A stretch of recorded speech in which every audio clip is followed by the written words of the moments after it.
Every writer has an imaginary machine. Some writers picture it as a magical fountain.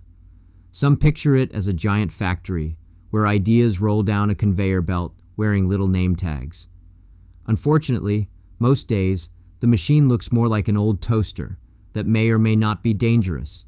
You put in your best effort. Nothing happens, you stare. The toaster stares back. This is when many writers make a mistake. They wait for creativity.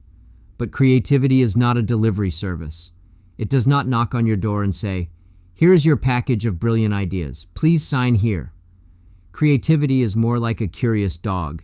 It follows you when you are walking, when you are washing dishes, when you are watching someone argue politely with a parking meter. The trick is to give it something to chase. For characters, new ideas often come from contradictions. A character who is brave but afraid of phone calls. A character who gives excellent advice but cannot follow any of it. A character who says they hate attention but secretly checks whether anyone noticed their new haircut. Contradictions are where people become interesting, because humans are walking collections of impossible combinations. We want freedom and comfort. We want attention and privacy.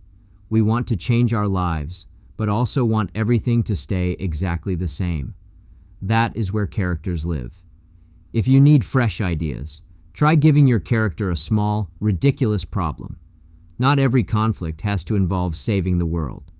Maybe your character spends 3 weeks trying to return a library book because they are embarrassed it is overdue.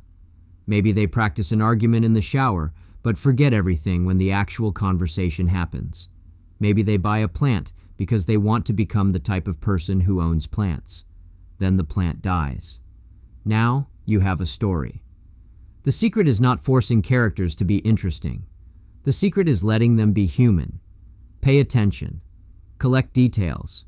Write down the weird things people do. The little moments are where stories hide. And sometimes the best idea you find is not the one you invented.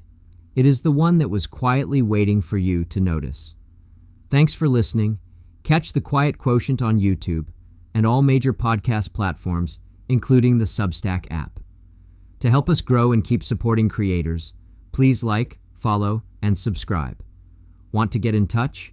Connect with me directly at jimhansonmedia.com.